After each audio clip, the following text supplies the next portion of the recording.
Hi, everybody, and welcome to an exciting Browns halftime show. With that halftime score, the Titans 6 and the Browns 3. Well, I don't know. My pulse rate is racing. I have never been on the edge of my seat like I was for that half. Boy, Hagler, Hearns, and this. How exciting! My God. I'm like invigorated. I feel like my life now has purpose and meaning. Well, we're going to discuss how this halftime program is. A, why Hugh Jackson is still an idiot and a bigger idiot than ever. And two, why we have a check down Charlie offense. And three, if we have a check down Charlie offense, why isn't the more accurate quarterback playing for the Cleveland Browns? Welcome to the halftime show. I'm your host, a big and furry bovine, aka you can call me Mark, you can call me Mr. Moohead, but don't call me late for dinner. First of all, you're moving the football, and what does Hugh do to start the second quarter? He calls for a trick play from his fucked up bag of tricks. And of course, that starts the march backward. I have seen indifferent coaches, all right? I've seen Pat Shurmur, who was a human kumquat. The man was a vegetable, okay? I've seen that. And, and we all saw, the plays blow off of him and will go across the field to the opposition. So we've seen a vegetable coach, all right? We've seen Rob Chudzinski, who basically was a coach who just kind of disappeared into offensive coordinator-ism. I've seen coaches like Butch Davis who were filthy liars. I can't even remember all of the idiots we've had as head coaches, but this guy is the biggest idiot of them all. Who in the hell has a team at 3rd and 1 and they run the third down play and they commit a hold, and you don't accept the penalty and allow them to line up for 4th and 1 so that they can easily get the first down and you jump off sides? Only Hugh Jackson would have no confidence in his ability to put pressure on the quarterback. Most teams, if you're really playing to win, or if you believe you can win, would put him at 3rd and 12, run a blitz package, and see if you could create a mistake, because God only knows your offense can't create opportunities. Maybe your defense will. It's a possibility, but not with you, bald-headed old stupid moron. What in the hell is he thinking? Well, I'm going to let him go at 4th and 1 and pray to the baby Jesus they don't run the ball up the middle and get the first down. Thank you, Hugh. Thank you. You don't belong in this league, and I'm going to go back and tell you again. So this week's game plan was to throw the ball to the check down guy, all right? Which is obviously, get ready for an SAT word, what Hugh Jackson eschewed, E-S-C-H-E-W-E-D, in the first 6 weeks of the NFL season. There was no way Hugh is going to throw the ball downfield, but not this week.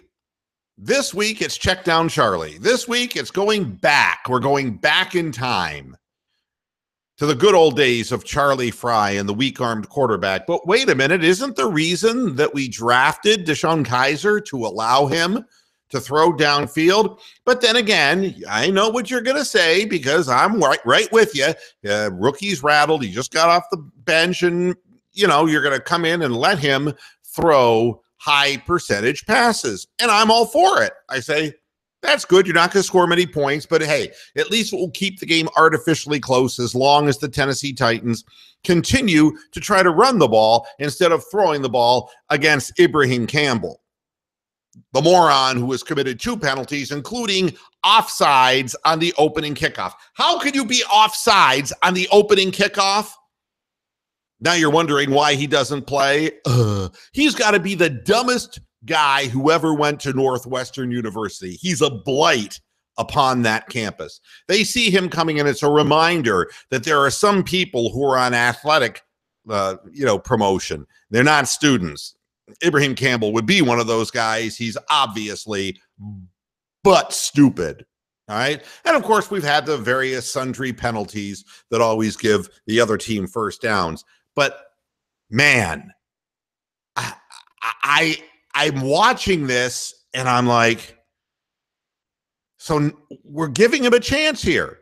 Why don't we just finish out the first half by setting up a field goal and trying to get some confidence instilled in our rookie kicker? Give him a little rhythm. He's only attempted 7 field goals the entire year. And if I hear Spiro Ditas say that one more time, I'm going to shoot his mother, okay? I'm going to find out where she lives, and I'm going to tase her, okay?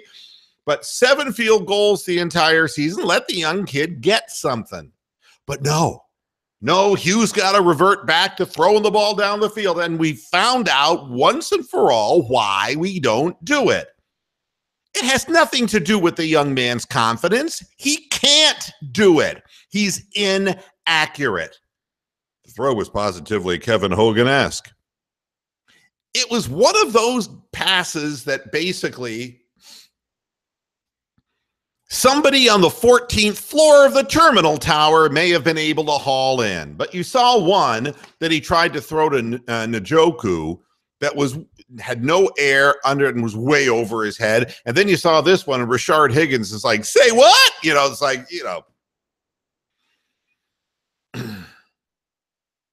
Then there's this. Why Hugh Jackson is a complete moron. He has separate rules for separate players, okay? Turns out that all kinds of players have been missing curfew. You wonder why the team looks hungover on Sundays and why the stands are slowly vacating and getting more empty. It's because we find out because Kenny Britt and the broken-handed Corey Coleman were out until 1:15 of the morning, breaking an 11 p.m. curfew on the day of a game. But you see, it didn't matter because Kenny Britt's out there playing. Corey Coleman, I mean, God only knows. He hasn't played at all because he's hurt all the time. Those guys are allowed to. Other people, it turns out, have missed curfew and have played, and others have missed curfew and haven't played. And meanwhile, I'm sitting here watching Cody Kessler, and the more I see Cody Kessler, the more he reminds me of a South Park character. He's just, he's in the background. You might as well just paint him in the background. I don't think he moves. I don't think he emotes. But I got to ask you, he completed 67% of his passes last year for an offensive line behind an offensive line that was worse than the one now. If all you're going to do is throw 5-yard passes to your running backs, why isn't Cody Kessler playing?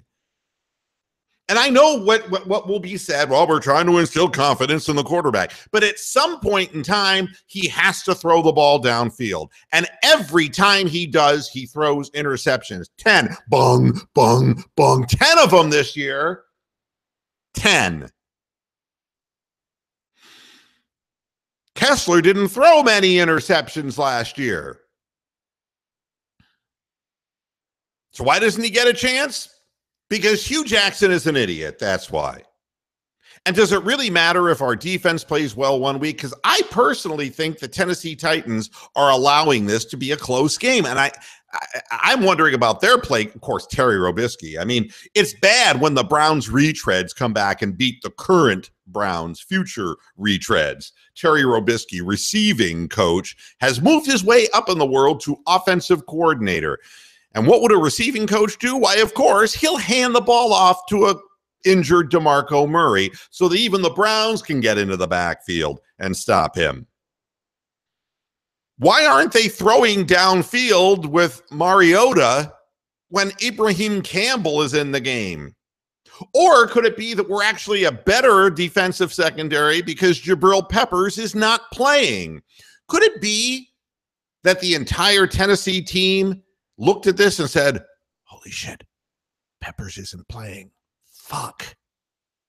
Ah, we have different people back there. And maybe somebody will get in the way of a pass. And meanwhile, of course, Peppers, my toe hurts. All right, it's like, okay, turf toe. Whatever.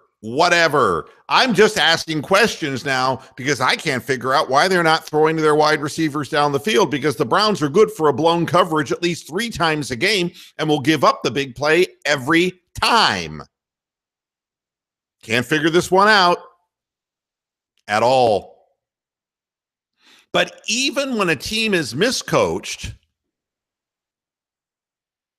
I would say that anybody whose head coach is named Malarkey sounds like nonsense to me.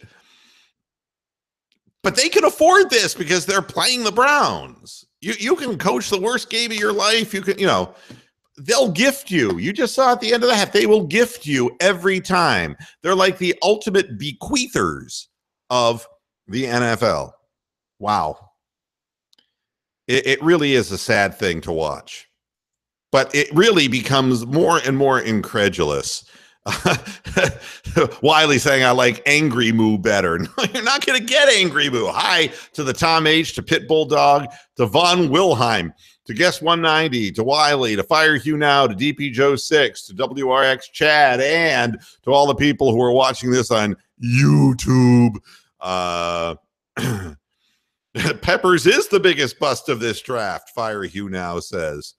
Clamoring for Cody Kessler. This is what we are reduced to. No, I'm just asking a question because this is really, it came down to having to throw checkdowns to your receivers, which we were screaming that he wasn't doing the first 6 weeks of the season, saying, where are the checkdowns for this guy? Why are they forcing him to throw the ball downfield all the time? And we found out that the check down is perfectly in the game plan. And if that's what the game plan's going to be, I'd rather have a more accurate quarterback throwing them. Who's stupider, Matt Underwood or Hugh? Hugh. Because Matt Underwood will have a job next year. Thank you for asking. Next week will be the only home sellout. I'd say the home team sold out a long time ago. I see why Oakland fired this clown. Well, it's because the general manager was done with him. That decline penalty nearly as bad as the 4th and 2 the other week. That's correct. These decisions, one after another, it really is remarkable stuff. Well, I see that the players are back on the field again, and the fans are saying, no, go back into the locker room. But they're coming back out on the field as Mariota is now looking at a Microsoft Surface and say, fuck the offense. How does this goddamn tablet work? Jeez, why am I stuck with this? Can't you give me something that actually works? Thanks, everybody, for tuning into the halftime show. Who's better, Justin Gilbert or Peppers? Gilbert is more athletic. All right, here we go. The kickoff is ready to begin. I appreciate everybody coming in. I'll be back after the game with more laughs and fun with the Cleveland Browns. 6-3 is where we stand now. We'll see where we stand in just a few minutes. I'll see you after the game now. Bye-bye.